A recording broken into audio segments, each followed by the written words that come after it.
Hey everybody, welcome back to the Highland Hardwater Outdoor Podcast. This is Matt and Zach and Joe.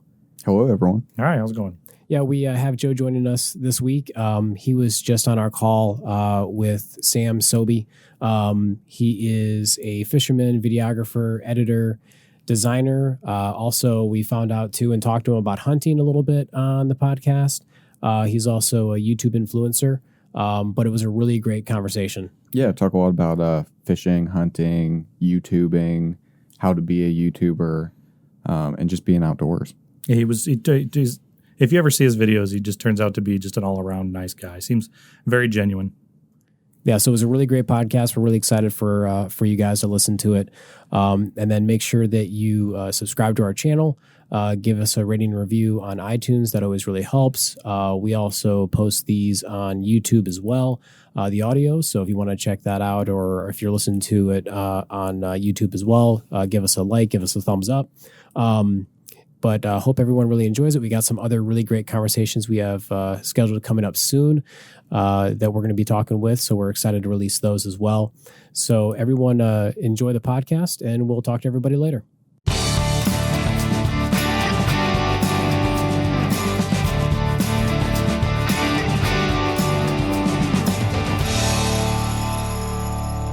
Hey everybody, we want to welcome back to the podcast Sam Sobi. Sobi is a fisherman, videographer, editor, designer, and a YouTube influencer. We are really excited to have you on the podcast, Sam. How's it going? Hey, how's it going, guys? Thank you so much for having me on. This is super cool. To be a part of a podcast that kind of revolved all around the outdoor industry is something rare that I don't see many podcasts on. So thank you so much for the opportunity. Let me jump on here and give my 2 cents. Great. Yeah, we're happy to have you. Absolutely. So yeah, just to get us started. Go ahead.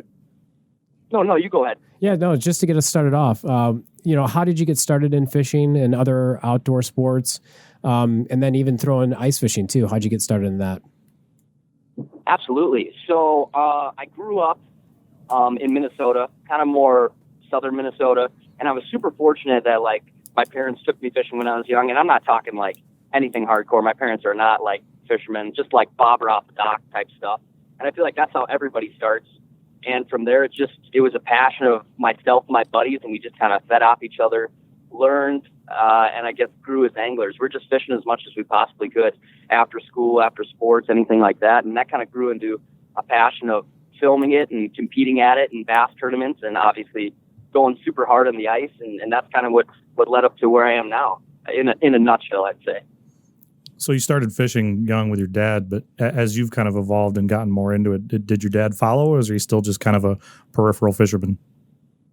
Yeah. So as far as I started getting into it heavy more with my buddies, and this is when we're 14, 15, we can almost drive. And my dad and stuff, he liked to cast for pike or cast for bass, but there was no we're going here because of this, or we're doing this because of this, or we're throwing this because of this. More of just hey, I'm going to throw a daredevil and hopefully I catch a pike type of guy. and he's still kind of like that. Obviously, I don't know if you can. Line. Yeah, but, I think you cut out there for 1 second. Sorry. My thing. I gotcha. So is your family kind of outdoorsy, or was that really just you taking a passion for fishing and getting outdoors? No, I'd say my family's fairly outdoorsy. My dad, he likes to deer hunt as well, and my mom, she loves to be outside. So they're both very outdoorsy people. They love to go on the pontoon. They like cruising around the lake and hanging out. They like being outside. But as far as fishing and stuff like that goes, they're 100% supportive. That's just not their passion, right? Yeah, I gotcha. But they definitely love to be outside. Well, you had a video, I don't know, within the last couple of weeks where you guys were all out looking for lion's mane. Yeah. That was the whole family, right? That was pretty much everybody. Yeah. So it's super cool. In the springtime, I did some videoing of it, but I don't even know if I ever posted it. My mom, my dad, and myself get super into hunting for morels, and my buddies do too. So do you guys have morels out where you are? We do. They're pretty rare, but they're hard to find. You can find lion's mane out here pretty readily.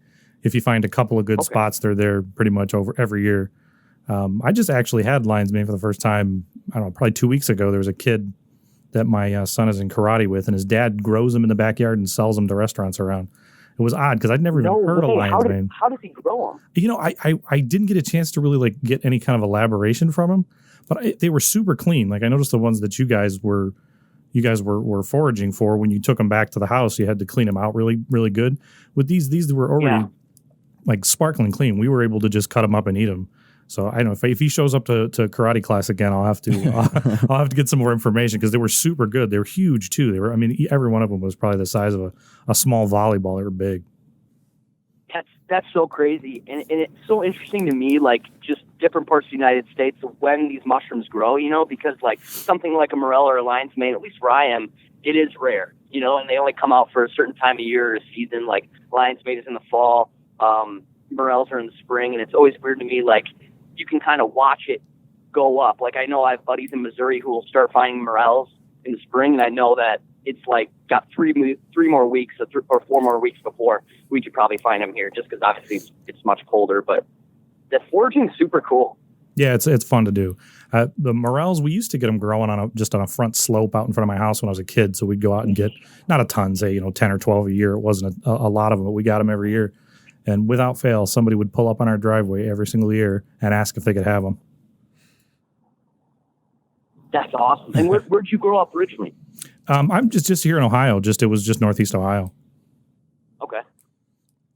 Yeah, right. I mean, where we're located now, I mean, just where we're sitting here today, we're, I don't know, maybe 10 minutes from Lake Erie. Okay. Yeah, I mean, so what's the temperature right now there today? It's not too bad. We're in the kind of upper 30s, so 35, 36 degrees today. Where are you at now? Okay. Yeah, so in southern Minnesota today, what is it? 20 degrees? Oh, that's not too bad. Yeah, no, that's not too bad. So I feel like it's fairly comparable. We had a couple cold nights, but other than that, it's been nothing crazy. Not like up north or in Canada yet. They're getting some crazy temps. We just got our first snow today. Oh, you did? How much did you get? Oh, just a dusting, an inch maybe. Okay. I feel like that's always the turning side of when you're like, okay, it's fall is turning to winter, like right now. Yep. We've got snow. Yeah, so around here we don't really get so cold that you can ice fish a lot here, but we do get it, I don't know, probably a couple of weeks in kind of late January, February, where we can get out and the ice is thick enough that we can get out on it. But with it getting cold early here, I'm kind of hoping maybe we'll get the opportunity to get out a little sooner this year than we typically do. Do you have ice up there yet? I'm actually with my buddy right now. We were kind of out scouting around for ice. We got a couple really cold nights. Yeah. And we've got small bodies of water that locked up, but there's only like 1.5 inches on it. So we played it safe. You're close, and, though. We decided it wasn't quite enough, but soon, like so soon. Yeah, there's a little bit in Canada. I've seen a couple people ice fishing, but I think that's like way up north in Canada. So you were talking earlier about when you were growing up and your family fishing and being interested in the outdoors. But what came first, YouTube or your interest in photography and video, when that kind of started taking hold in your life? Totally. So kind of like I said, some of my best friends, myself, got super into like bass fishing when we were like 15 and 16. And I think that's right when like the original GoPro was coming out, or even maybe the GoPro 2. So as soon as we found that out, we're like, oh my gosh, like we have to capture this. And with no intent of like making a production or anything like this, I'm talking like, we just got to make some videos and watch ourselves fish. Like, I don't know. There was no real motive behind it. It was just like, we need to do this. What was your first video about? Oh my gosh. I want to say it was me and my good buddy Brock. And we had just like, we wanted to just get a bunch of video of us like fishing docks and like skipping baits under docks with, there was no premise, just like, yeah, let's go catch some big fish and skip some baits under docks with this underwater GoPro thing.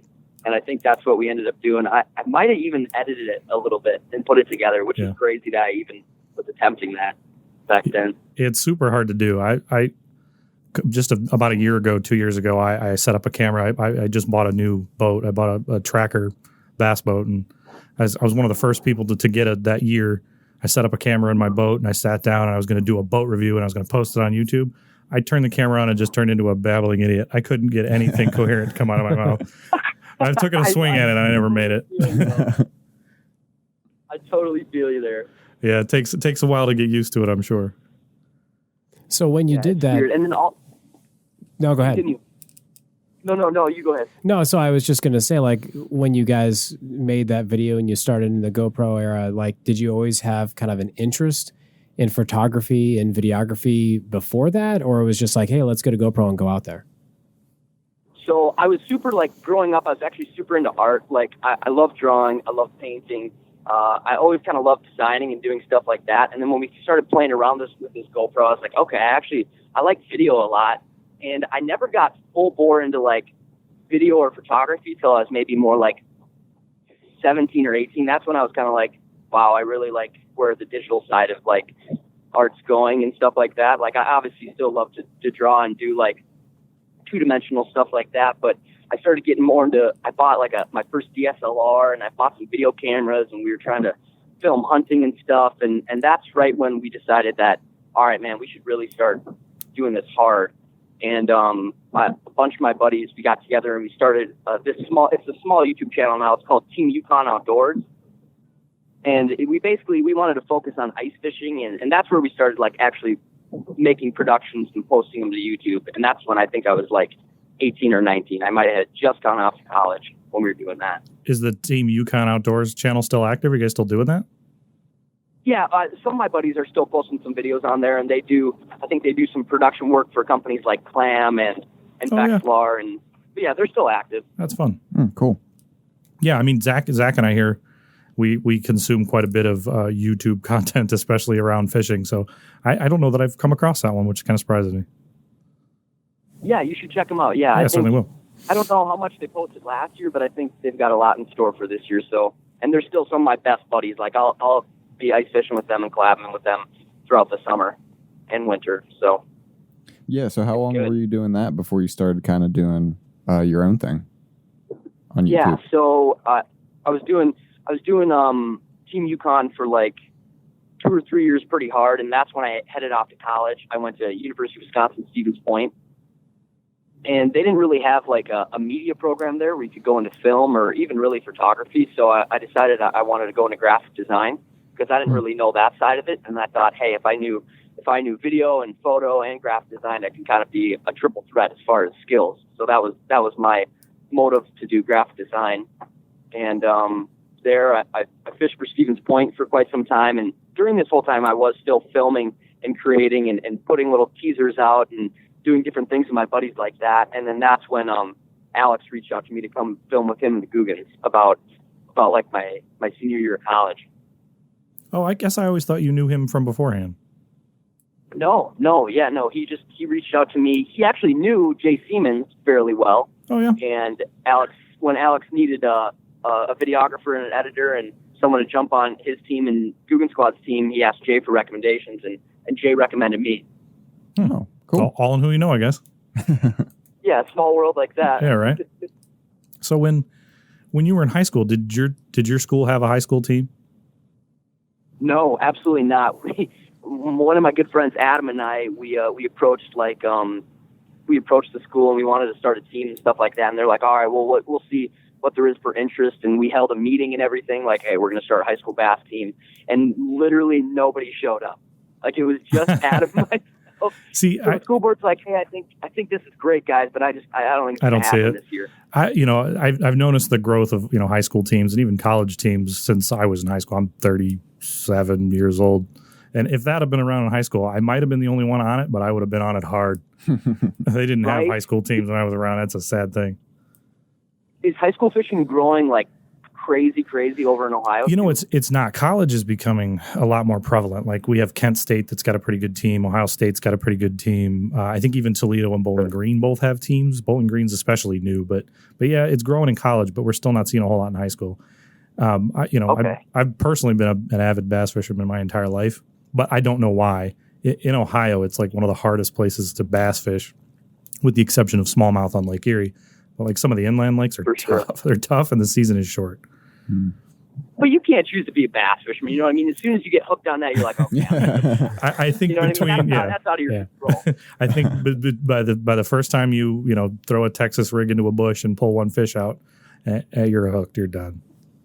You're like, yes, I'm going to do this. Yeah, I guess I'm doing this now. Yeah, that's pretty much what it was. Yeah, but no, as far as high school fishing and stuff like that goes, in Minnesota, where I'm from, the past 2 years have been crazy. Like all my surrounding schools has a high school fishing team. My old school where I went to high school, they have a fishing team. They have like a bunch of kids on it.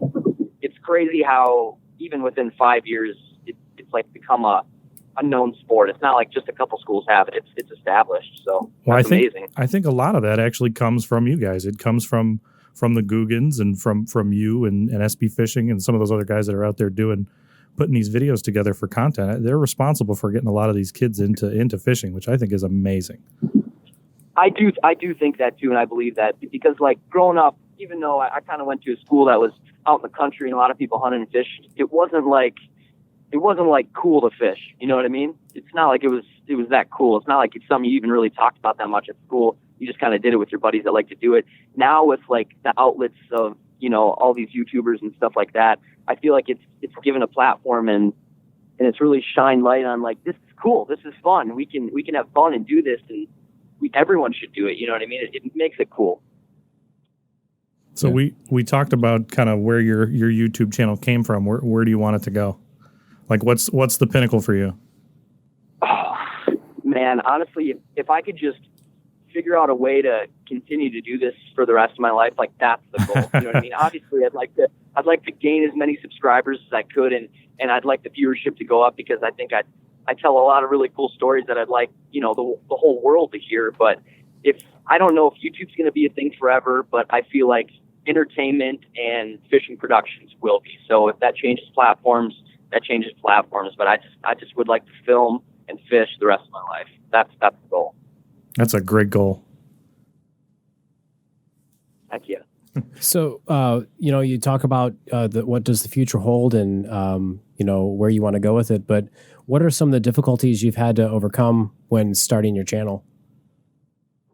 Yeah, I mean, YouTube's just difficult in general because, like, there's no right answers. There's nothing set in stone. You know what I mean? There's so many different occupations and jobs out there where, like, a lot of other people have done it before, and I guess there's a path or a method. Here, YouTube is fairly random. You know what I mean?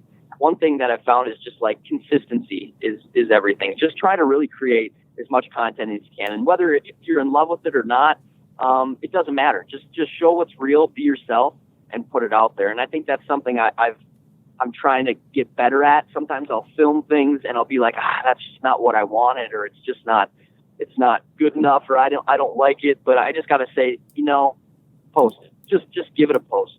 So that's some difficulties I'm going through right now, is just being okay with posting things that are, I guess, mediocre even to me.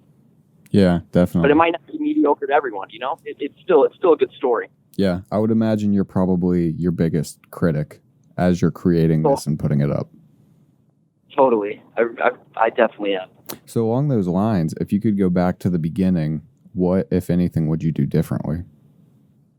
Oh, man, if I could go back to the beginning, right when my best friend Brock and I started fishing with GoPros, I would say do it more. You know what I mean? Like, obviously, right away when you get a GoPro or a camera, you'll use it, and then you'll probably put it down for a little bit. Then maybe you'll come back to it. And I wish we would have just decided right then, hey, we're going to make a fishing show, and we just go hard. Because I feel like the channel would be bigger then. I feel like I would have definitely, I'd be at a higher subscriber count now potentially, or just, I'd be larger than I am. But I would have mastered the craft of filming and fishing much sooner. You know what I mean? Or I've been much better at it than I am now. Well, I know Zach and I are fans. We watch pretty much all your videos. Yep. Yeah. Thank you so much. Thank you so much. Hey, thank you. It's hours and hours of free entertainment. I end up find myself watching YouTube far than I ever do watching just general television anymore. Yeah, for sure. And that's the cool thing about YouTube. You know what I mean? It's like, even Netflix, you have to pay for something, but YouTube, it's like hours and hours of endless content that's basically for free if you have Wi-Fi. Yeah, and a lot of it's really relatable too, which I think is really cool. Well, obviously there's some of those videos are like saltwater fishing and pulling in sharks and stuff, but I find the videos I like the most are when people are like fishing in the creeks or fishing just a local lake or something like that, because it's kind of relatable. Yeah, fishing a Tuesday nighter that just about anybody could get into. Yeah, exactly. Absolutely. So, and I think that fits in with your just posting as you create too. Like, it doesn't have to be perfect. It doesn't have to be some great cinematic video. Just post it. People enjoy it. And I feel like with there's so much content out there, even from like a creator like any of the Googans or a Jay or an Uncut Angling. Like, you've seen so much of them, you kind of like, you've formed a personal relationship around them if you're a viewer, right? Yeah. Like, I feel like I know so much about Jay, and I only see him, a couple times a year, if that, just from watching so many of his videos, right? Right. I mean, honestly, I feel the same way about you guys. I watch all your videos, but I feel like I kind of know you. I feel like if I saw you in the street, I would treat you like somebody I've actually met. Right. And see, that's what's cool is growing up watching fishing on TV. Like, I'd watch Al Linder or Jason Mitchell or Dave Gens, guys like that. But I never felt like it wasn't relatable because I didn't have any of that awesome gear. And number two, you'd only see them for like a half an hour on a Saturday. Like, you have no idea about their personality or what they like to eat or half an hour on a Saturday and a heavily edited video. Yeah. Absolutely. Well, and I think that's what's cool too about you had posted some like camping videos and stuff with family and friends. And I think that's part of the cool, the appeal of YouTube as well too, is the relatability and showing that there's a family. It's not just some celebrity or some guy that has like, all the best gear and a million sponsors and he's out there on a TV show. Right. Yeah. It's not building fishing a stocked pond. It's like, we're just up here with 4th of July with family. We're doing some fishing. We're doing some grilling out. We're hanging out. You know what I mean? It's what everybody really wants to be doing anyways. Yeah. Say that again? It's fun to watch because it's what you guys are doing is what everybody really wants to be doing anyways. Hanging out with their friends, grilling, catching fish, being outdoors. It's what everybody wants to do.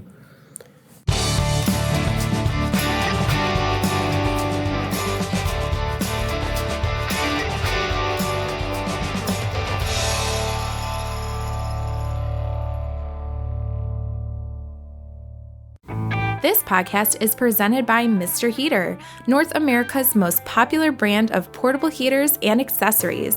Use coupon code PODCAST20 to receive 20% off and free shipping at www.mrheater.com.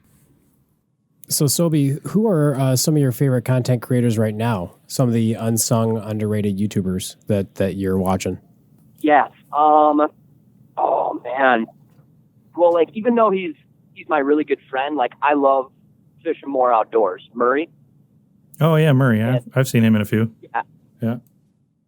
And if you guys knew, like, Murray's got a really bummy laptop. He's got decent camera gear, but, like, if you just knew how long it took him to edit a video just with the gear that he's working on and then the quality content he puts out behind that, you would have so much respect for his channel. I feel like he's growing as a YouTuber, even though he's still a small YouTuber like myself. Like, he's not giant by any means, but I enjoy his content, and the amount of time he puts into his work is incredible. Nice. Yeah, I'll have to check out Murray. I guess I've seen him on your guys' videos, but I didn't know he had his own channel. Yeah. Oh, yeah. He's got a really cool channel. You should check him out. I will. Yeah. Is there anyone you look to for inspiration when creating your videos? Yeah. Dang. I don't know if you guys have ever seen Dan Mace on YouTube. He was Casey Neistat's buddy. Do you know who Casey Neistat is? Yeah. I've seen Dan's videos. Yeah, I just I watch people like Dan or Casey Neistat or even like L Mills, like some creators that have nothing to do with the outdoors. Yeah. I watch them all the time just because I feel like those guys have such an awareness of how to tell a story and how to piece it together, and that's like what I'm always trying to learn. You know what I mean? You could take an average day and tell it the right way, and it could be totally entertaining. And I watch those guys because their cinematography is good and their storytelling is incredible. Yeah, for sure. Yeah, and earlier when you were talking about frequency, I think when you were talking about that, the first thing that came to mind was Casey, and when he was doing the vlogs every single day. So he would do a vlog, he would edit it overnight, and then he'd post it the next day. And he really ramped up his followers and his subscribers when he just posted every single day. So like when you were talking about that, that's exactly what he did. Just post every day. Yeah, I've heard that time and time again. They're pretty quality. Yeah. Yep. Totally. And like I love his style of like, I don't know. I can't even explain it, but like he just has a really unique style of filming and editing that it's almost addicting, right? So since we're talking about your buddies there, how's your friend doing at Gander Outdoors? Dude, Logan's doing great. So for any of you guys that are listening to the podcast right now, and the name Logan doesn't strike a bell, he's my good buddy that I actually met at a meetup. We went fishing a couple different times. He needed a job, so I was like, heck, man, I'll keep my ears open. And then a day later, I texted him like, dude, no, let's do a video and let's get you a dang job. Because he was having a really tough time, like with an interview process of a bunch of these companies, because Logan kind of has a bunch of different physical disabilities. And he's completely confident, like he's an amazing worker. Like this dude is such a hard worker. And for him to have a tough time getting a job, I was upset. So we made a video. And in less than 24 hours, the owner of Gander Outdoors, Mark Simones, tweeted at him and then called him personally and hired him. So that was incredible. Yeah, I really like that story. When I watched that video, I actually made my wife watch it. Yeah, thank you so much, because that was like what started out as like, hey man, let's just go fishing, and then, dude, let's try to get you a job. Really turned into a crazy story that Logan and myself, I didn't know he's going to get hired that fast, or even by a place like Gander Outdoors where like he wanted to work. You know what I mean? He wants to work in the outdoors. Yeah, and you're kind of building this community through your YouTube channel. Have you formed a lot of relationships through your YouTube channel? Oh my gosh, like unbelievable. And that's one thing. If somebody had to ask me, what do you like best about YouTube? I'd probably say the crazy encounters with random people and new people that you just get to form relationships and friendships with that you would have never done before. And I can't even begin to explain the crazy, amazing people I've met through just doing YouTube or traveling around fishing. As probably you guys have too, you know what I mean? Probably met tons of people out fishing or just working within this industry. Yeah. Just about every real friend I have came from some sort of outdoor experience. Isn't that crazy? Yeah. Yep. So that's super cool. Yeah. So, any dream collabs you would want to do on your YouTube channel? If you could join up with any YouTuber or anyone that's maybe not even a YouTuber and film a video, who would that be? For sure. This is a tough question. This is a really tough question because, like, I don't know if I should pick somebody that I should fish with, or I don't know if I should pick somebody that fishes or pick somebody who's just like an influential person. If I had to make a day of it, go fishing and then hunting. Yeah. Okay, I got it. So I would definitely go with Al Linder, I think. If you guys know him or not. He's a crazy influential guy. Like, OG, started in fisherman. Yeah, I watched a lot of Linder videos, for sure. So I feel like to go with Al would be incredible. Like, I look up to him as a fisherman, and also just getting in and starting the world of media fishing. So I'd fish with him, and then I think I'd like to fish with Mike Iaconelli. Obviously, you guys probably know who he is. Yeah, he's crazy. He's responsible for a lot of fishermen. That's what I'm saying. Like, if you could share a boat with him for the day, and like a crazy big fish either gets on the end of his line or breaks his line, like, it's going to be a great day. Could you imagine insane, right? how tense it is for a marshal to sit in his boat when he's in the top 5?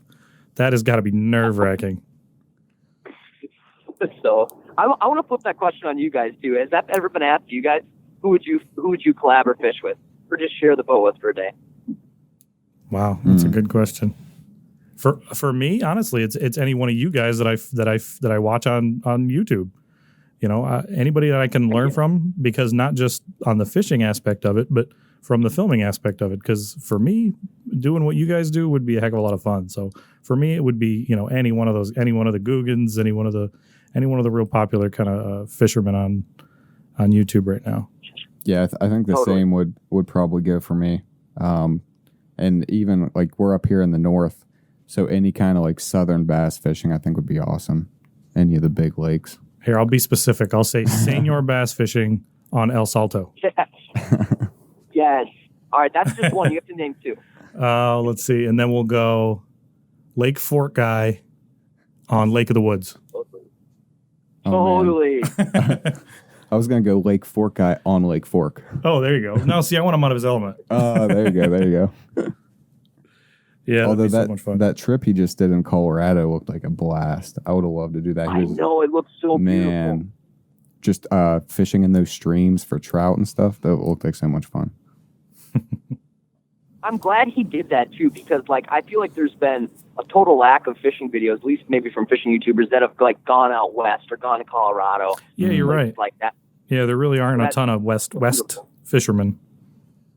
Like you know what you don't see almost never is anybody fishing in any of the kind of the bigger lakes out west. Like I don't see any videos in like Clear Lake or any of those like just slightly inland lakes in California or even Denver, like where what's that Nate Zielinski's at? He has that those kind of he has those tournaments out in Denver. You just don't see any videos from out that way. I wonder why that is. That's weird to me. I don't know why. I don't know if it's just like not been picked up or the interest isn't there. I don't know. There's probably somebody out there going, yes, there is. There's somebody. Yeah, somebody's done it. I just haven't seen it.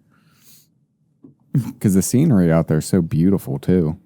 I feel like the people I watch in like kind of the Northwest it's all like salmon and big steelhead trout and stuff like that, more so river fishing. But yeah, beautiful locations. So you guys fly fishing at all? I tried a little bit. So I actually recently got into fishing, kind of similar to you. As a kid, I went out with my my grandpa a couple times, bobber and worm. But just within the past 2 years, I would say, I really started to get into fishing. So I went out with my father-in-law like once or twice. And then I got hooked and just started going out by myself. And of course, spending tons of money on gear and just like totally into it now. But yeah, I've been sick with it my entire life. And now I'm fairly responsible for getting Zach pretty sick with it too. But fly fishing, so I got a cheap combo from just Cabela's, and so I've been kind of like playing around with that a little bit. It's different. It's kind of tricky, but it's totally fun. Tricky. But you have your own gear. Like you've actually like been practicing. Like you. Oh yeah. Like you fly fish. Yeah. Do you, Sam? Do you fly fish? I'm like super good at fly fishing. I'm potentially one of the best. No, I'm kidding. I'm not I was like, I've watched most of your videos. I don't think that's true. I'm so bad. Like I love fly fishing. I've done it a handful of times with buddies, and it's super addicting. It's peaceful. It's like an art form, right? Mm-hmm. And I just suck at it. Well, see, I felt kind of the same way because I like to. I'm an artist too, so I like to draw and stuff. And I was always kind of into it because there's almost like an artistic side to it with all like the fly tying and all that kind of stuff. And it's more of like an art form than anything else. It seems like, with like how you cast and the feel of it and all that stuff. So like I was fully ready to be completely hooked into that too. But I don't know. I just kind of prefer the bass fishing. I know. It's like, I feel like there's just a time and place for both. And I'd like to get into both. Maybe not super hardcore into fly angling, but it'd just be fun to like go to a nice stream all by myself, 100% quiet, do some fly fishing, catch some trout off like flies that I tied myself. I feel like that would be extremely peaceful and rewarding. Yeah, absolutely. Yeah. So changing gears to more of the cold weather that's coming and hardwater season on its way. Yeah. What are you looking forward to getting after first? I don't know. That's a tough question. And that's like, I've been talking like with my good buddies and Murray and even people like Jay, and just we're kind of plotting like, where is there going to be good ice first? What should we go? What should we do? I'm super addicted to crappies and gills, to be honest, through the ice. I never go from open water, but when it comes to ice fishing, like I love crappies. So I'll probably do that first, and then maybe I'll smoke some walleyes up north. I don't know. I'm just excited to get out. Like I'm ready. I wasn't ready last week, but this week I'm ready. Any trips planned? Like you heading up anywhere specific, or it just depends on where the weather goes? Yeah, I'll probably follow the weather a lot. I do have a few trips planned. Murray and myself were actually like, we kind of went in and got this permanent ice shack. So like, not only are we going to be fishing portable, we'd like to almost pretty near live out of this permanent ice shack this winter and just create an overload of ice fishing content. And I think we're going to go up into Manitoba, probably Ontario. We'd like to jet over even maybe into Michigan and play around in some areas that we've never fished before. So we've got some stuff on the books, but I can't release all that right now. Do you see there'd be no surprise? True. Do you see a spike in your views whenever ice season comes around? I know some people have talked about how their ice fishing videos are some of their most watched ones. Is that true for you as well? Totally. I think there's a community of people that are just ice junkies that hit YouTube like right when ice fishing comes around, and then when it's over, I think they're like, I'm good, I'm done. But I definitely see an influx in views as far as ice fishing goes, which is cool. You know what I mean? I love ice fishing, and if there's a bunch of people out there that love watching it, all the more better.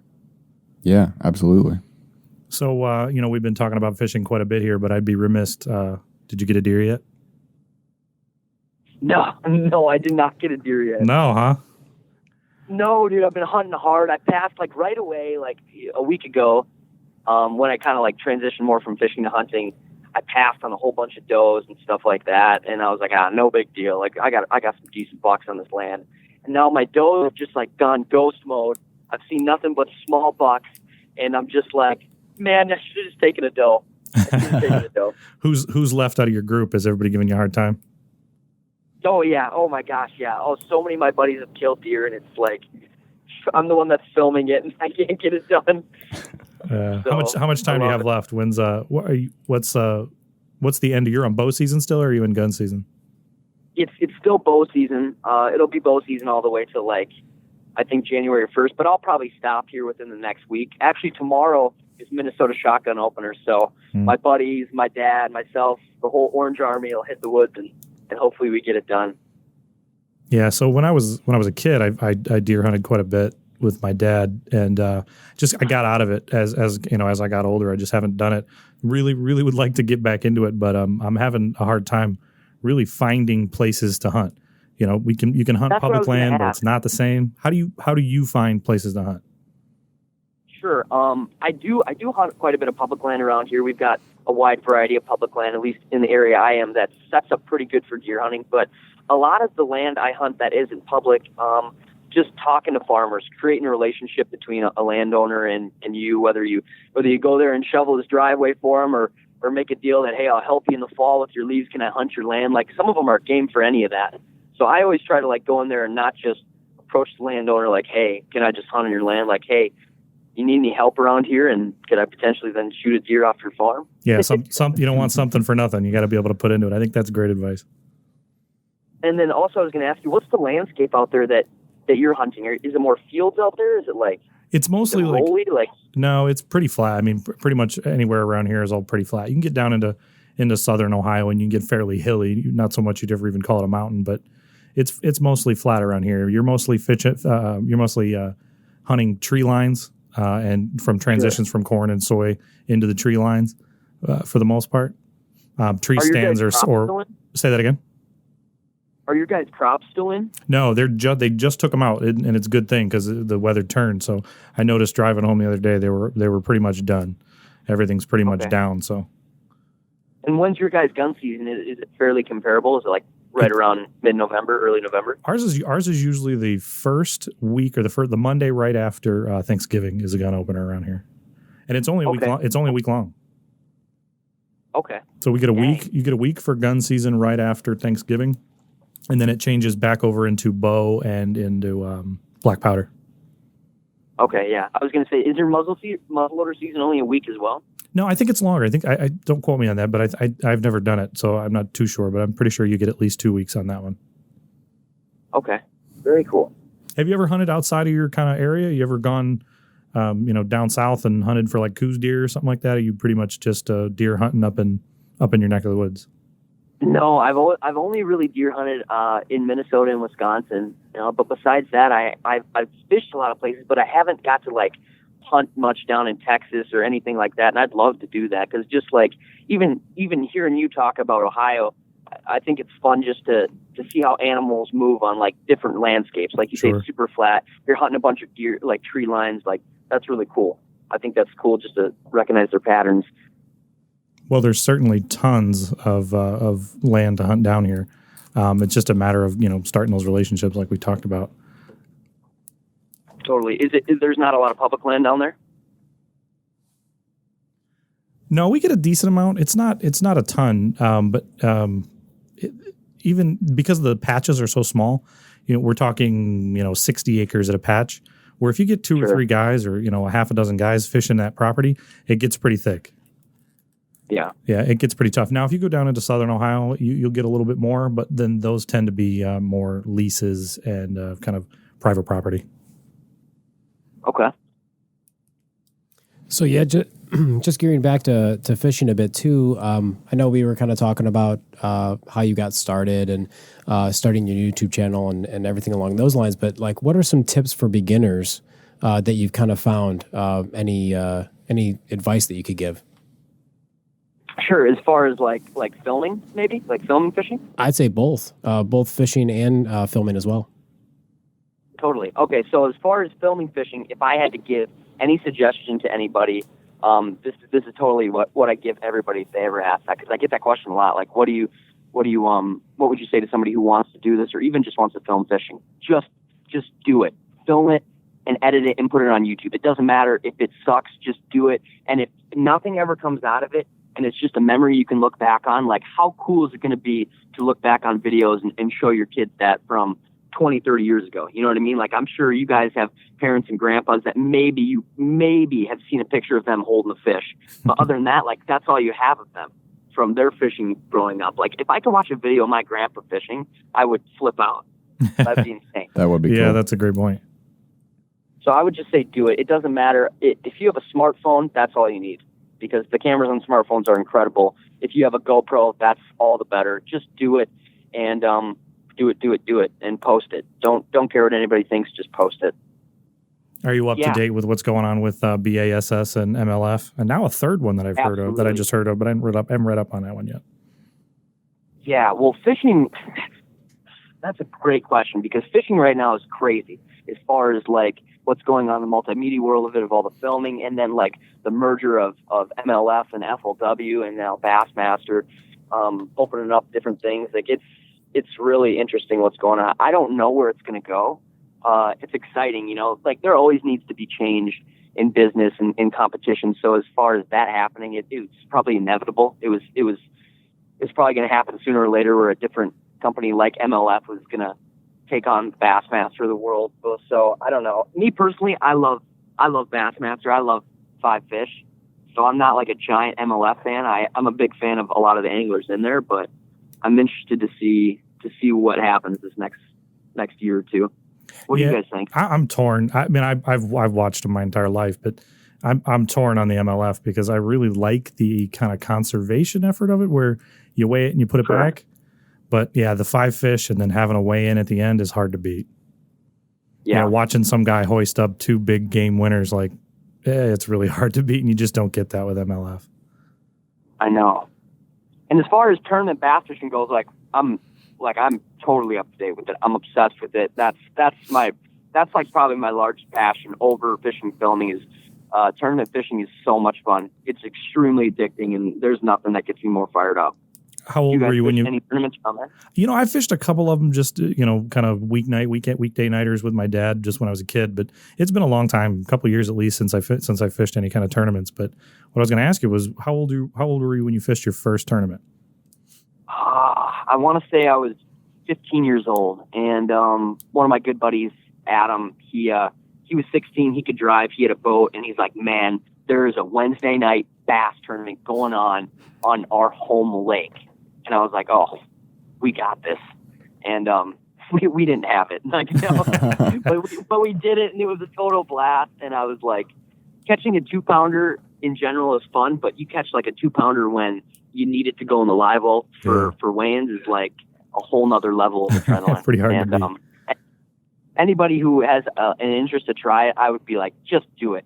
Enter a local level, even take on a couple buddies. Like, tournament fishing is so much fun.